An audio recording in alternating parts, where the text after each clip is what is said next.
remind me never to go to a dinner party at yours. Good morning, everyone, and welcome to this Conservative Home event here in the Conservative Home Marquee, sponsored by OVO.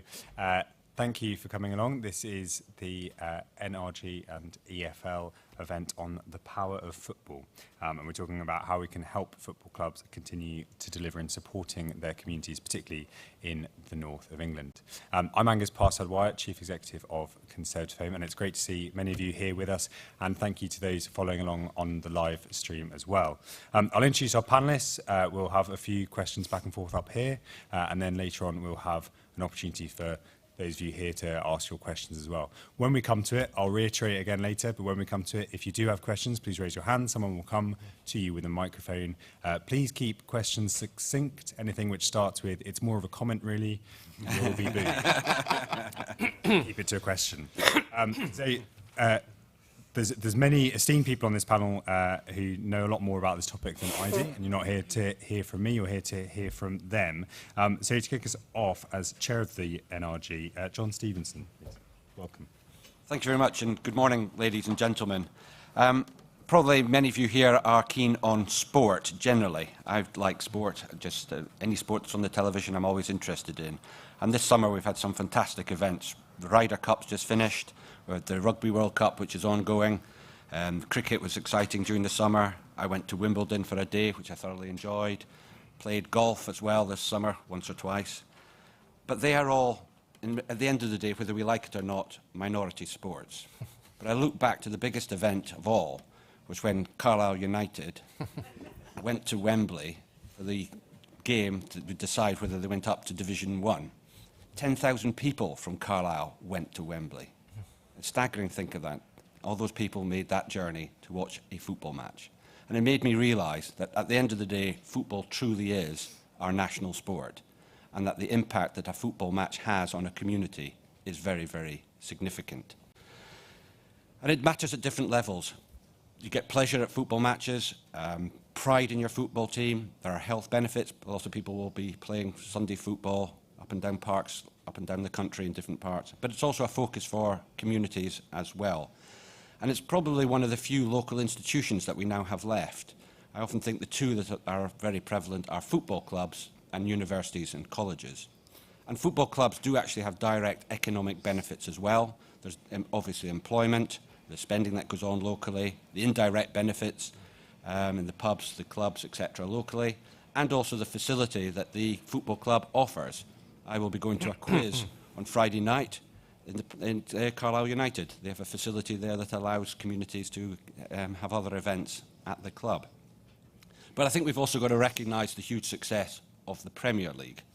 A fantastic international brand. Again, anecdotally, I was in Spain recently, and watching on the television was the Premier League of the United Kingdom, or England, should I say, and the Spanish were watching it. So it does demonstrate the impact that football has, and also the brand that the Premier League has. But just as important is the lower divisions. In many respects, you could argue the supply chain for the international brand. And if you go into Division 2, for example, it is almost like a tour of the north of England. You've got Crewe, Stockport, Wrexham, Barrow, Harrogate, Salford, Doncaster. It does demonstrate the importance of football clubs in northern communities. It's also a bit like a list of parliamentary constituencies as well, which is an interesting correlation between the two. So the NRG, I think, have recognised the importance of Division 1, Division 2 to our communities in the north. And therefore we were delighted that the government recognises the importance of football clubs. And you've got the fan-led review, the white paper, consultation, and we look forward to hopefully some legislation being introduced in the autumn. But challenges remain. The Premier League, I think, is a very dominant organisation, and there is a danger there, and we want to make sure that there is the long-term health for the lower divisions and they don't become a risk. So what we want to see is clearly a competitive environment, but we want to see sustainable football environment. And it's not just about money. As I think other people will allude to, there have been some issues about ownership, about the risks that there are of clubs going under for whatever reason. So it's a combination of making sure that we have financial stability as well ownership and management stability. So I look forward to the legislation that will hopefully come forward in the autumn. I think we've also got to recognise that there is no risk to the taxpayer here. It is about regulating football in the right way to make it sustainable for communities. And I think we have to go beyond football when we're looking at it in the north of England. Actually, the football club is just part of our community, but there's lots of spin-offs from that in terms of the community trusts that you see, the educational elements that you get, and just the community civic pride that you can have in a football club and how central a football club is to a community. And I think that is very prevalent in the north of England. And therefore, I want to make sure, and I think my colleagues want to make sure, that there is sustainability for football in the long run and that we see a healthy environment for football clubs and our communities. Thank you. Thanks, John. And Stuart, thank you so much for joining us as Minister for Sport, Gambling and Civil Society. I'm correct in saying all the various parts of your title. Obviously, John mentioned there that hopefully there will be some legislation coming up this autumn. If you'd like to sort of take us through what that might look like and what we might see coming from you in the department. Great, thank you, Angus, and thank you for inviting me to say a few words this morning. I think probably all of my colleagues think I've probably got the best job in government because as Minister for Sport, not least, of course, I also was the Minister for the Coronation and the Eurovision Song Contest, so I've had a bloody brilliant year, frankly, which has been amazing. And on Thursday, I'm off to France for the rugby, so, you know, I'm having a great time. But there is a serious side to the job. And you're here. And I'm here, of course, yes. But there is a very serious side to the job. And in fact, when I was first appointed, my first meeting was with, and I specifically wanted it to be, was with football fans and with the Football Supporters Association. And I was really struck by the stories that they were telling me about some of their experiences. So, for example, the fans at Blackpool who had to take the decision to boycott their own club for 5 years to try and get, you know, reclaim, if you like, ownership of that club. And it became obvious to me that there was an issue that desperately needed addressing. Now, you know, instinctively as Conservatives, we want to make sure that we are not over-regulating, but I think, frankly, the opportunity had been in the hands of football itself for many years and hadn't taken it. To bring about that reform. And so, following on from the excellent fan-led review that our colleague Tracy Crouch led, and all the evidence that was gathered through that, we obviously published our white paper on plans for the establishment of an independent regulator. And we have there was a lot of things in the white paper, but we have very specifically focused on the main element for us is about the financial regulation of football clubs. Now, we don't want this to be too onerous, and we're trying to construct this in a way that is proportionate to where clubs are in the leagues and the size of the clubs, because we don't want to overburden them. But it is right that we get a proper system that brings about financial stability, not just to each of the football clubs, but the wider football pyramid. And John is right, because it isn't just about football clubs. These are institutions that really are so important to the communities in which they are based. If you look back at the pandemic, football clubs up and down the country were providing resources that were needed. They were centres of great support and help to the communities in which they serve. They do so much work in terms of getting people active. I think in my own constituency, the sort of the football clubs that we've got, the huge numbers of young people who take part in their activities, and you know that we are so grateful to them. So we are currently going through the legislation at the moment. I think we're up to about nearly 100 clauses, so we're not far off. And we have made sure that we've listened. I mean, I have to say, colleagues within the department have, and I hope that Rick will attest to this, have been engaging extensively with the Premier League, with the EFL, with the FSA, with the FA, but also actually going out to individual clubs so that we can make sure that we're hearing what they're saying to us and making sure that we draft this in the right way. So the key elements that the regulator will have, the responsibilities are, first of all, the financial stability of each of the clubs, then making sure that the systemic financial viability of the whole pyramid is there, and that there is fan engagement, because I think a lot, depending on where you are, will depend on how well your club engages with you as a fan. And at the end of the day, football is nothing without their fans. And so those will be the primary purposes. Each of the clubs will issue licenses for clubs to play in the leagues, and they will have to provide, well, first of all, they'll have to do an owners and directors test, so that we actually know who owns the club, because there have been cases where that has been a challenge to find out. And they will have to provide business plans to show that they have, that they're prepared for any potential shocks that may happen. But we are recognising that football is a different model to a normal business, and so making sure that it adapts for that is important. And so that will hopefully be introduced very soon. That's just all I can say at this stage. If you're going to push me on a date, I wouldn't bother, because I don't even know it myself yet. But we are bidding for it to be as early as possible. And I think I'll just finish by saying that I'm incredibly grateful to groups like the NRG, to colleagues around the country who have been supporting us in the development of this. And I've been around the country to a number of football clubs.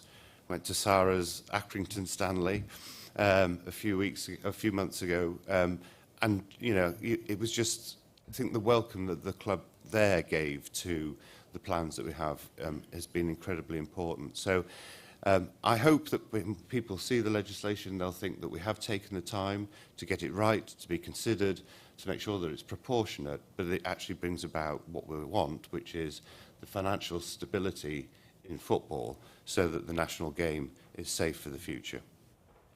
Thank you, Stuart. And Rick, coming to you next as chairman of the EFL, obviously you're responsible for working with and representing a lot of those clubs. And as Stuart identified, there's obviously a wide range of size of clubs and the communities in which they operate. Perhaps you can tell us more about the work you're doing and how you're working with government on this.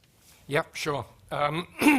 Kick off by saying there are 20 EFL clubs in northern towns, where they are very much the beating heart of their communities.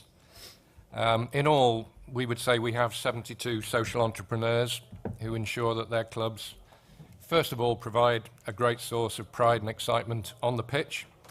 On Saturday, I was at Wrexham against Crewe to see 10,000 spectators watch a very, very exciting 3-3 draw. Wrexham, of course, is now a city, which slightly spoils the narrative, but brilliant to see a club that's been on its last legs a few times now, on the way up again. But as already been said, our clubs do a great deal of social good, as a great deal happens off the pitch. Across our 72 clubs, they create £865 million worth of social value, which is a pretty impressive number. 850,000 individuals interact with clubs in a variety of programs that, as John touched on, span physical and mental health, education, employment. Participants, it must be said, universally report reduction in loneliness, enhanced feelings of belonging and self-esteem. Great amount of work going on. About £300 million worth of that social value is created in the north. Difficult to pick clubs out, but particular strengths in Blackpool, Middlesbrough, Blackburn. So the numbers bear out what we all know and what we all feel in terms of the contribution that clubs make. But I would stress that we care about the whole pyramid. It's not just the EFL. This has never just been about the EFL against the Premier League. We're proud of the Premier League. We recognise the value that the Premier League drives for the whole of the game.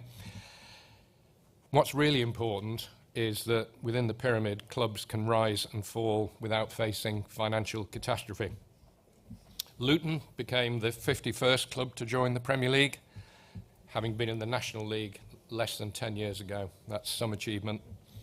Conversely, Notts County and Oldham Athletic, who were in the old First Division with Luton back in 1992 and voted on the creation of the Premier League, aren't about to have votes on anything significant anytime soon, with one in League Two and one in the National League.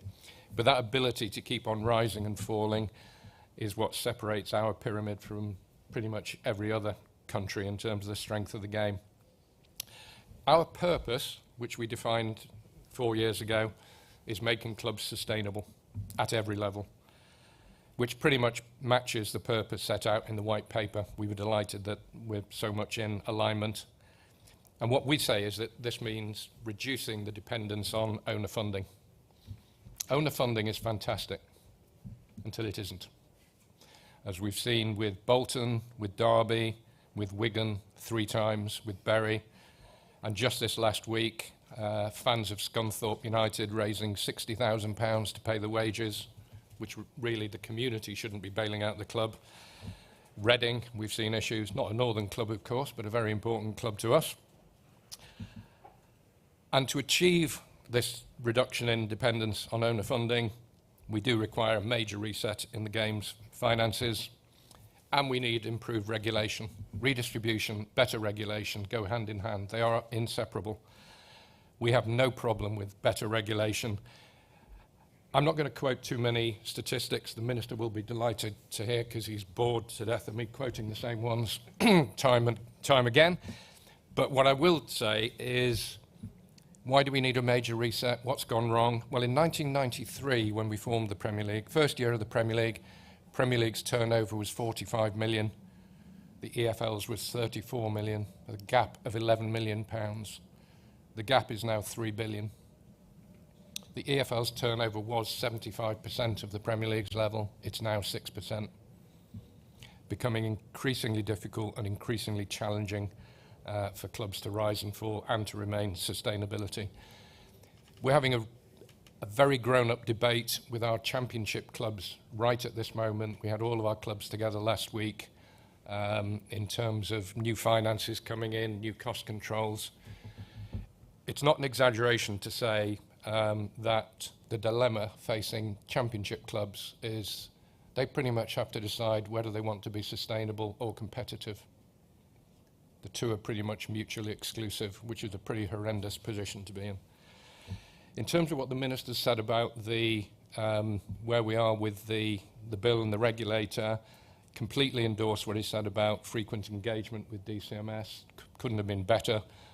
We've enjoyed the dialogue. We support the regulator. We have no fear of better regulation. And if you're starting from scratch in terms of setting up a regulatory system, I think the basic tenets that you look for are independence, transparency, and accountability. If you don't have those, you're probably going to fail. And I think what the regulator brings is all of those. If you can add statutory powers, which give you more scope to obtain information and to take greater action against those who fail to provide information, that gives you a huge head start, and that's something you could never, ever do without statutory backing. So for us, that's a big, big strength. So we, as I said, are supportive. Nobody wants disproportionate intervention. Nobody wants to dumb down the Premier League. This is all about making clubs sustainable. It's not about putting them out of business. You know, we could go to the regulator tomorrow and point out that at least 2/3 of our clubs are insolvent. What's the regulator going to do? Fail to license them, put them out of business? I really don't think so. That isn't the objective of this. The objective of this is, as I said, making the game sustainable, making the game sustainable for future generations, enhancing the ability of all of our clubs to continue to contribute to their communities. But, Minister, we're right behind you. Thank you. And the only plea is, please get on with the State of the Game review, because that, we think, will shine a light on many of the problems with independence, and with, we think that'll be a massive step forward. Thank you very much, Rick. And obviously, in terms of some of these areas we talked about, we sort of covered the role for government, the role for EFL and the role for clubs. But obviously a crucial part of this is the communities themselves and the people.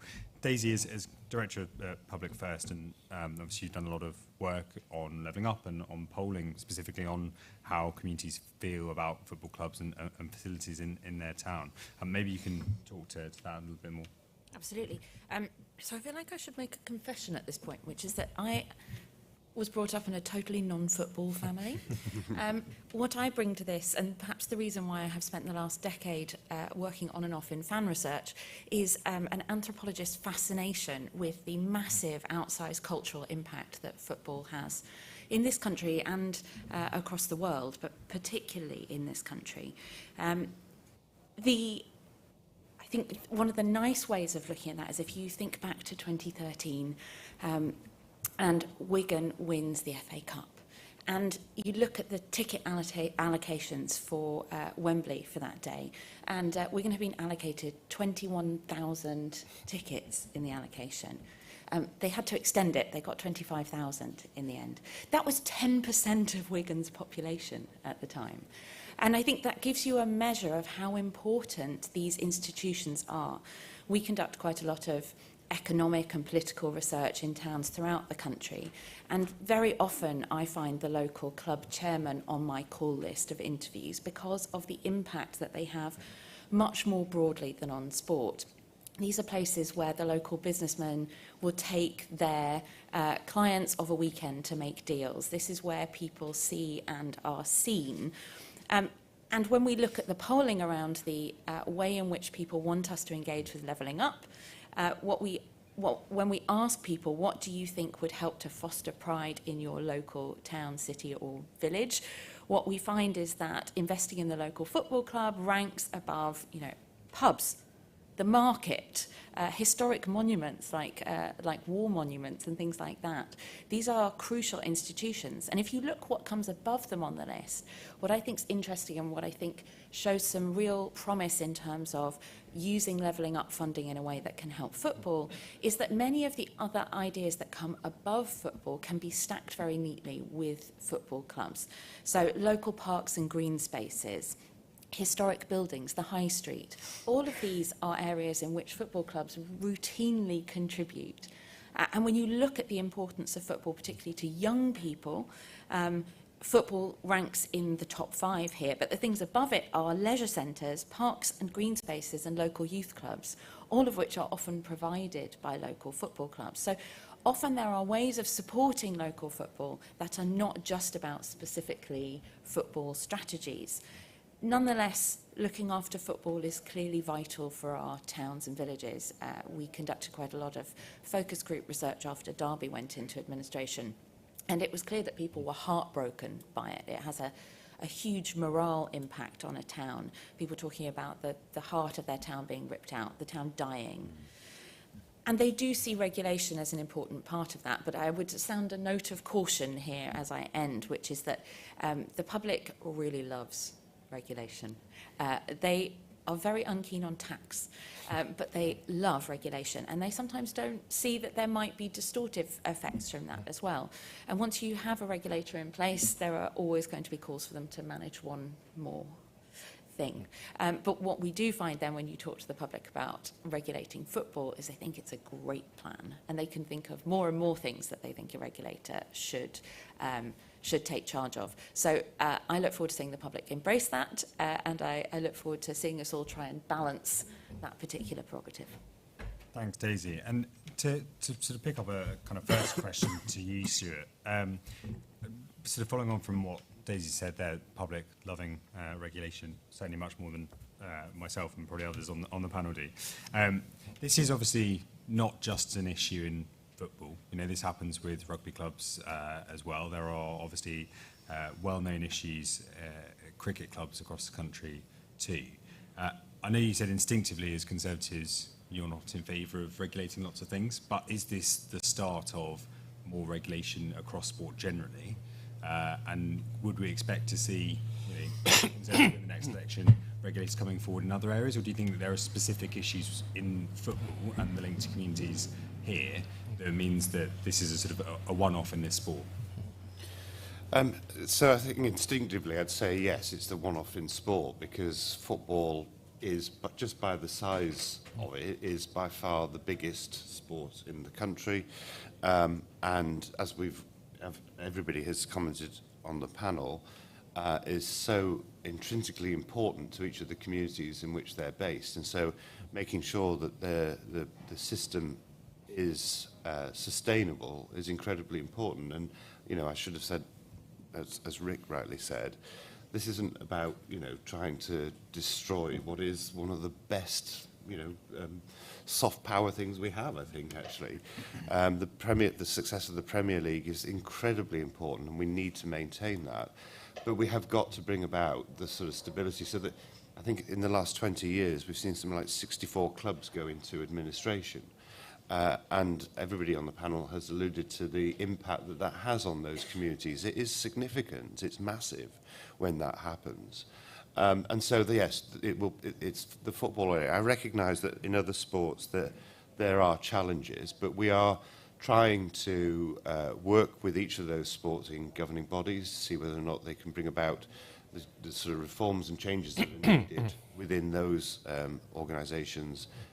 They hopefully will do those themselves. I think the other thing, though, is we've just literally published our sport and physical activity strategy, and a lot of that is also looking at how we make sport in this country, you know, more sustainable, and how we make sure that that sport in this country is something that is constantly looking at its own internal processes, if you like, so that you know, we don't see what we've seen in football happening across all the other sports. So we work very closely with each of those sports, but for now, we've got enough on our plate just dealing with the football side of regulation. I can't see us doing anything further at this stage. Thank you. And Rick, I think from your perspective, sort of following on from that slightly, where do you think the issue has fallen down in terms of the EFL, the Premier League, and clubs working to sort these issues out themselves and to think about that financial distribution in particular? You know, why is there not more of a link between, say, you know, clubs like Wigan and Burnley and clubs like Manchester City and Manchester United? As you rightly pointed out, those clubs are the training grounds, the feeder of talent through to the bigger Premier League clubs. Why does the financial benefit not flow the other way? And why do you think the government has had to sort of step in to play a role in this? Self-interest. At every level, by the way. It's the nature of the game. I'm not just saying the big clubs are self-interested and the small ones aren't. But it is the nature of the game, ultra-competitive. Football could have solved this at any time over the last 30 years, and it hasn't. It just hasn't. And it hasn't shown any inclination to. I was rereading Tracy's report over the weekend, and in November 2021, she said that the EFL and the Premier League need to come to an agreement by the end of 2021. She produced her 12-month-on report in November 2022 and said it's particularly disappointing that there's no news on the agreement and the regulator is going to have to step in. I did text her over the weekend and ask if she was planning to produce a 24-month-on report, as we're nearly there.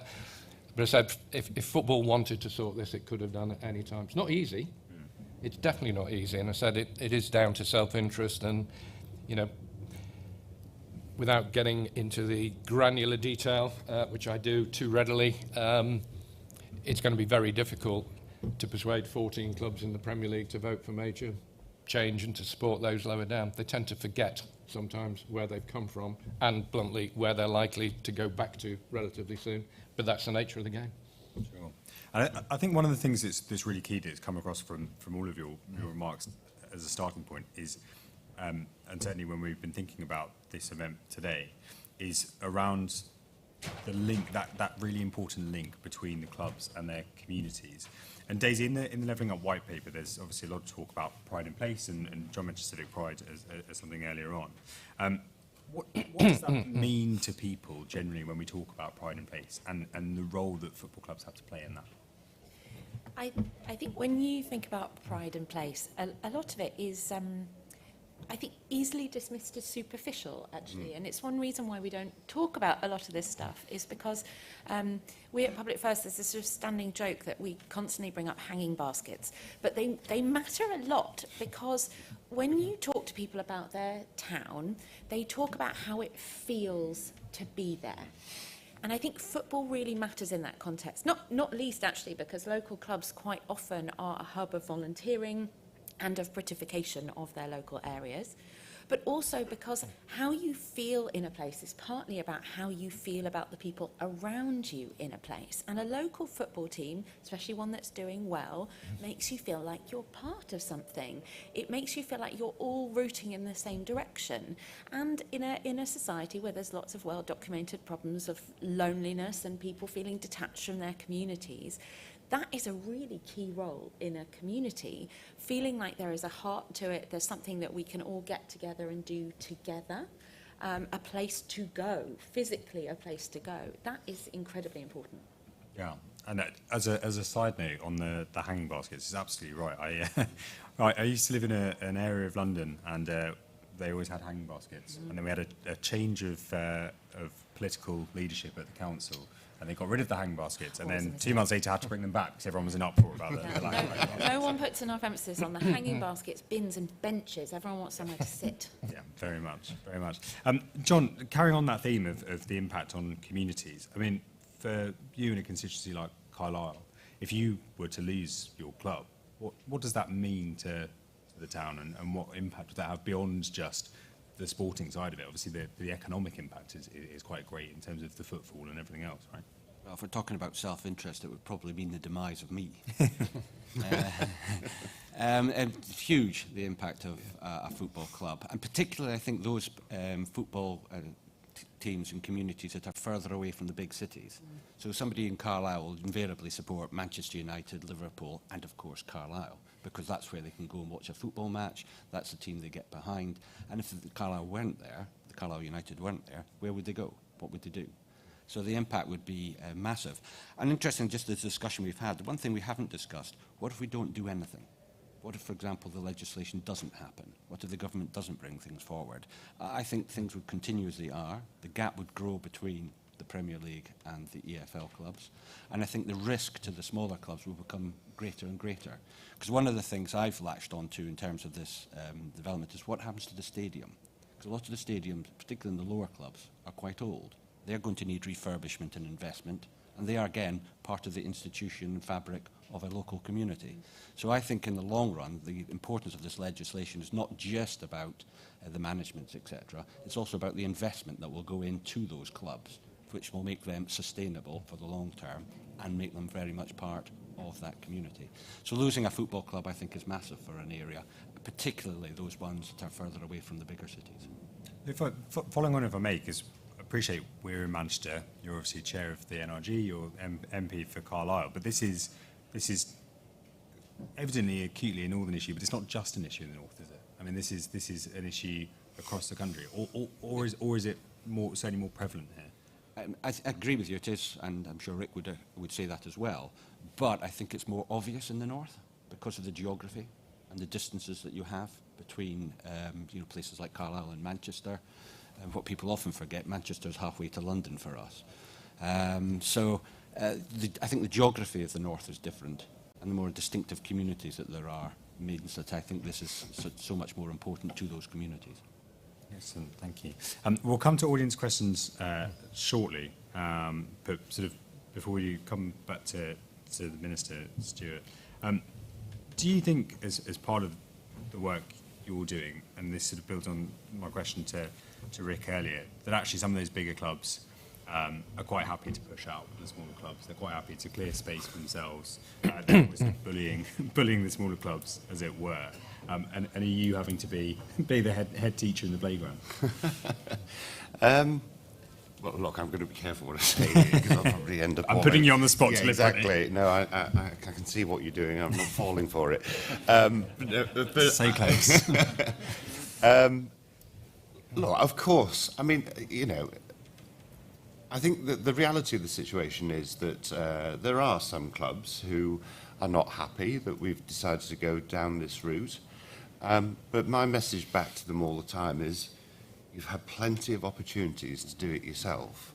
And even in the short time, well, the year I've been doing this role, when we had Liz as Prime Minister for a short time, the sort of foot came off the pedal on doing this. And you know what? It was noticeable how suddenly the foot came off the football took its foot off the pedal too. It's only when we've started to do this that actually there's been sort of significant discussions within each of the organisations about what they might do what they would like to do in terms of regulating the clubs better. But I genuinely am convinced that the way that we've structured this, the way that it's proportionate, the way that it's very much focused on financial stability, means that we've got this about right, I think. And, you know, as everybody's already said, I don't want to repeat, we've got to try. We're never going to stop any clubs going into administration. You know, this is not going to stop every club from going into. There will be some. They're businesses at the end of the day. But what we need, and the way we're dealing with the structure of the regulator, is the regulator will be working very closely with the clubs over a period of time. So we'll be able to identify at a much earlier stage if a club is starting to enter financial difficulty, and work with those clubs to develop a plan that will put them back on an even keel. So I think that has half been a lot of the problems with the clubs that have gone into administration. It's the shock of it. It suddenly happens and time is then running out. Whereas by producing these sort of financial plans and a business model that we think is sustainable, the regulator will be able to say to the clubs and see how they are sticking to those plans, and if there are sort of shocks coming, that they know how they'll be able to get themselves out of that.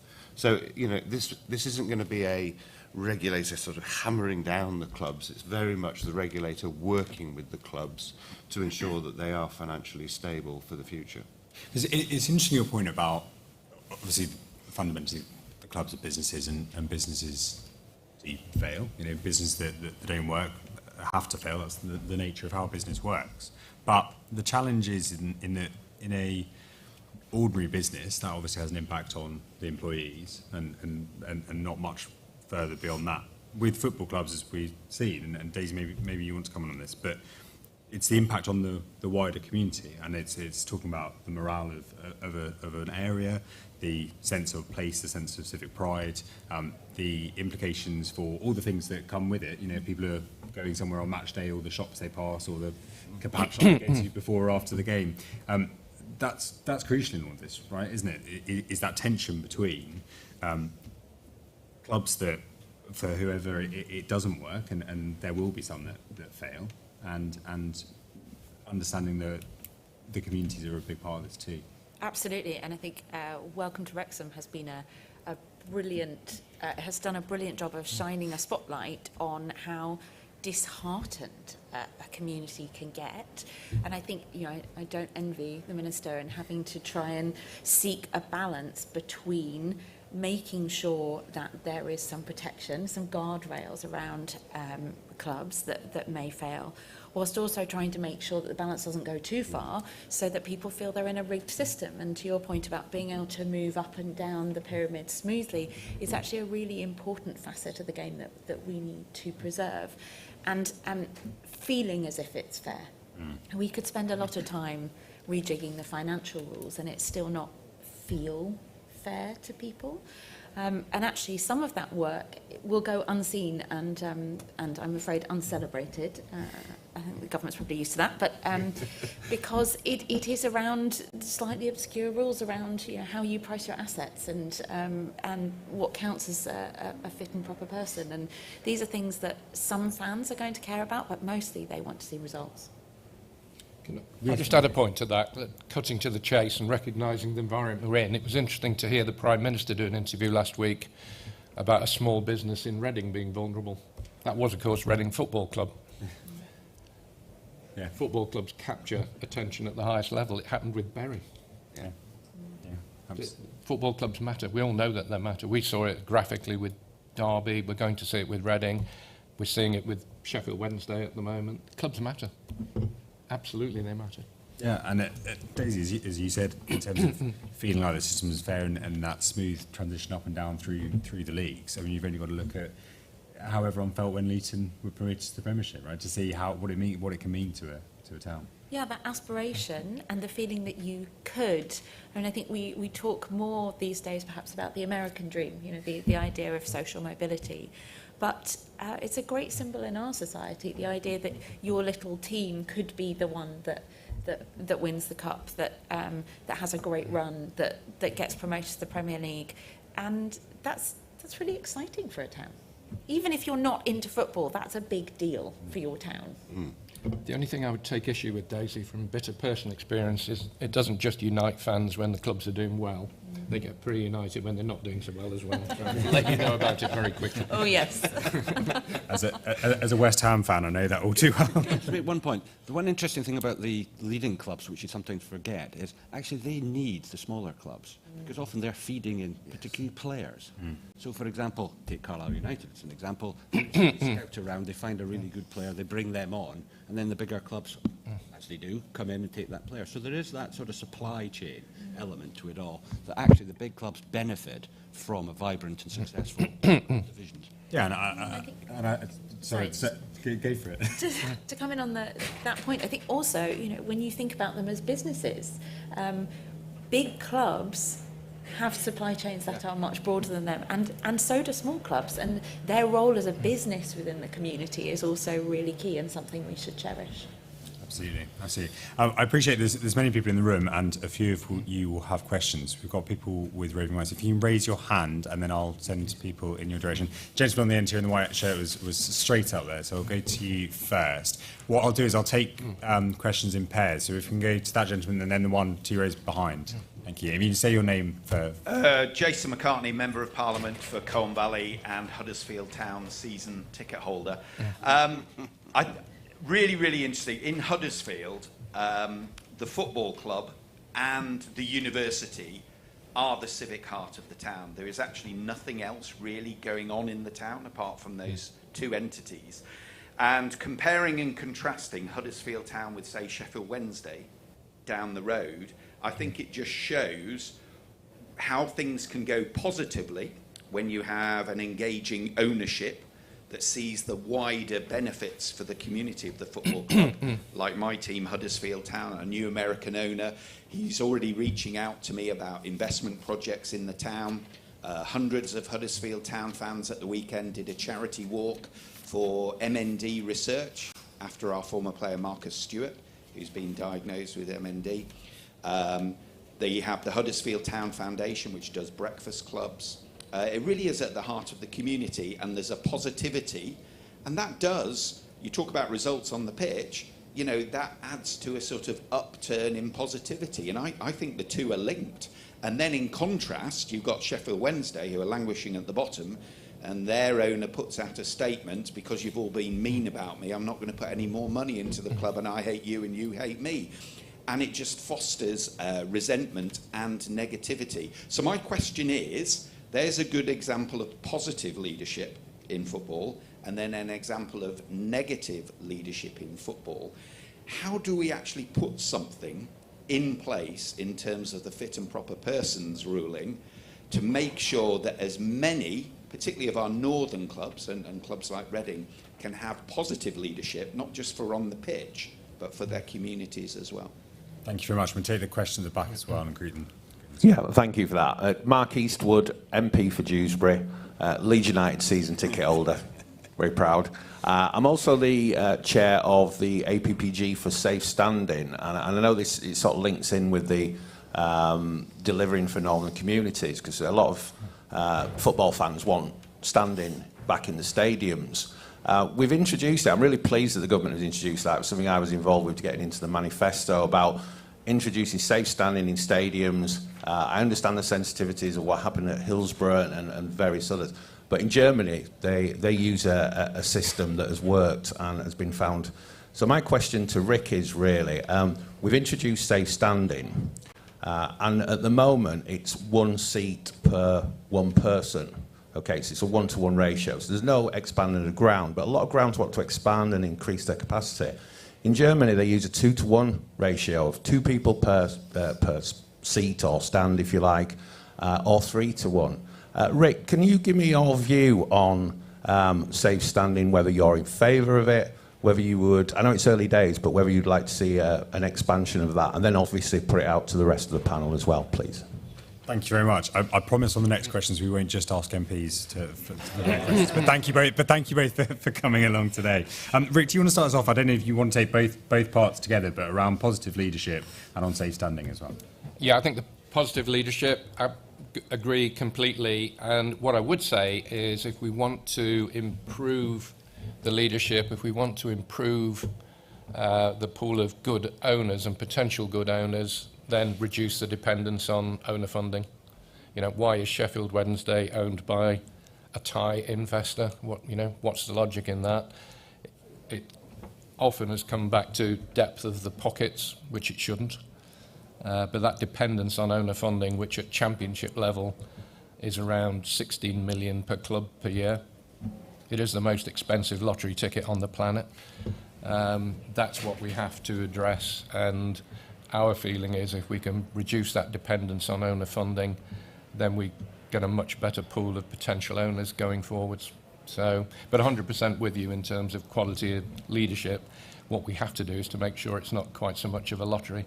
And we do, by the way, out of our 72 clubs, have broadly brilliant leadership across every division. The bad ones are the exception rather than the rule. We hope that said reduce that dependence.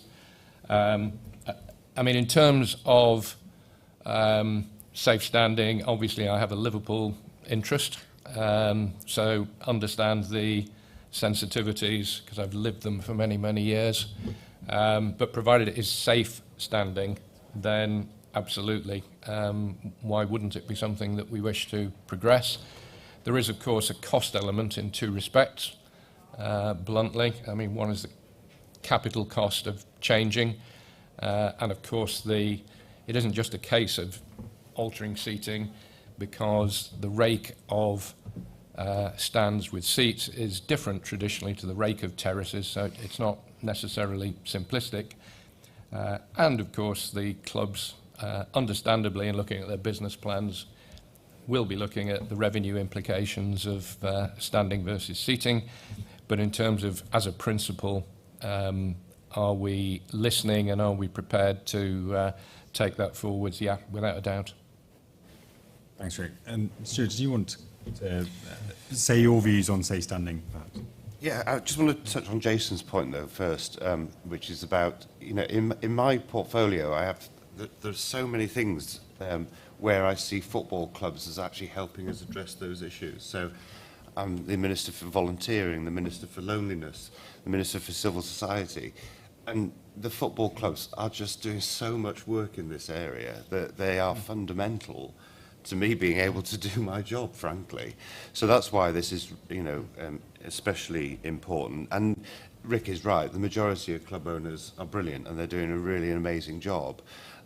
And I really don't understand when an owner decides to take the sort of path that Jason describes, because you're not going to get the best out of it. You're not going to have an enjoyable experience, whereas you can really, you can be a force for such good within our communities. And that's why, obviously we'll have these fit and proper tests of owners that will be backed up by statutory requirements, so that they'll be able to get the information that's needed. And of course, we're putting fan engagement as an important part of the legislation too. On safer standing, Mark never misses an opportunity to lobby me on this relentlessly. I've been to have a look at two areas that have been done, and obviously we will always be guided by the evidence to show that it is safe, because at the end of the day that has to be our priority. And of course, we have our arm's length body that sort of ensures that that's happening. But if the evidence point to, you know, how that might be expanded in some way, then of course we will consider that. But safety of fans will always have to be the priority. Yeah, Daisy. So, as luck would have it, I was part of some really quite in-depth research on safer standing a few years ago.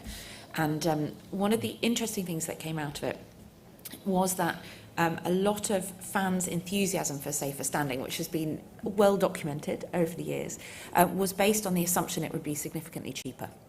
So when we tested different types of, essentially we offered them tickets and we said, which of these two tickets would you prefer? And we varied various different things about them, including time of day, who you were going with, the cost of the ticket, whether it was standing or sitting. And what we actually discovered was that everyone wanted to sit down.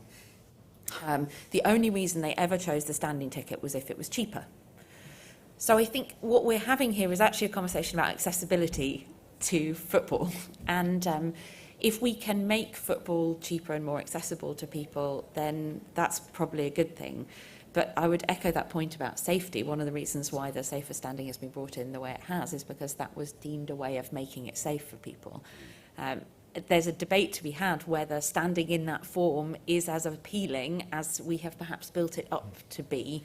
I think sometimes it is a little bit about remembering the good old days rather than about what modern fans want, which is mostly cheaper tickets where they still get to sit down. And there is an option. I'm keen to try and get a couple more questions in, so if you want to raise your hands. Lady on the far side here, and I'll take the gentleman in the blue jumper after that. Hi, thank you very much. My name's Rachel. I work for Women in Sport, so guess what I'm going to ask about? I appreciate, of course, that women's elite football has a separate governance structure and separate leagues, but obviously a lot of the big teams and the smaller teams in the north have got affiliated women's teams as well. So I was just wondering if the panel could say something about the role of the women's game in this debate, and also about maybe how we can make the men's game a slightly nicer place for female spectators as well. Thank you very much. And I'll take the gentleman there as well. James McDougall from the Football Association. This is a perfect pair of questions for you because the place where I've seen the power of football most in the last year is in women's football. So since the Lionesses won the Euros last year, we've seen 2.4 million more girls and women playing football, which is absolutely incredible. And that's where I've seen the great growth. Yesterday we had the highest ever domestic attendance at a Women's Super League match, 54,000 people at Arsenal versus Liverpool, which is absolutely fantastic. So, chance for you to comment a little bit on the women's game, which is absolutely fantastic. And as we're talking about the regulator, one of the important bits there is how do we make sure that the regulator, in ensuring financial sustainability in the men's game, isn't having a detrimental effect on the women's game. So, making sure that there isn't de-investment in the women's game in order to create financial sustainability for the men's club. One club that has been mentioned several times already today, so I won't mention their name, has done that since they were relegated from the WSL last year. So that's a really important part of future regulation. Sure, Stuart, do you want to come in on this one first? Yeah, well, I mean, first of all, I think the rise in the popularity of women's football has just been absolutely incredible to see. You know, I think those people in this room who know me know that I quite enjoy going to the pub every now and again. And in my pub is very much a low-key Leeds United, you know, watch the football. When the Lionesses got to the Euro final, the pub was rammed and everybody was watching it. And it's just incredible to see how that wasn't a one-off, it's continued. I think the thing that was disappointing, though, was that the inspiration that the Lionesses brought, and then girls around the country who then went to school and said, I want to do football, and only just over 60% of them were able to do so, was incredibly disappointing. But we're addressing it, and not least because the Lionesses have been incredible at lobbying us. But it has meant that us in the department at DCMS have been working with colleagues in the Department for Education. We were able to announce the £600 million, which will be made available, bring about some certainty for schools up and down the country. And that commitment for 2 hours of PE a week, I think, is really important. So, but you're right, it's how do we how do we capture the fantastic inspiration that they've brought, and how do we grow the game? And that's precisely why we commissioned the independent review that Karen Carney did, and I'm extremely grateful to her for that work. There is a number of recommendations in there, a couple for government, but others for football itself. So looking at that, monitoring that, making sure that those recommendations are implemented is going to be incredibly important.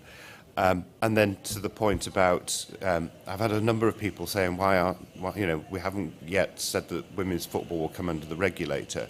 Look, all of these things are being considered, but we are wanting to follow Karen's review, and she felt that, we've got to see the game grow separately. So it's one of those things that we will, of course, be monitoring.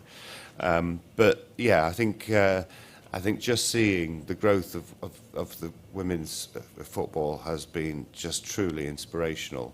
And also it meant I got to go to Australia, which was good fun too. I think everyone here wants your job. So.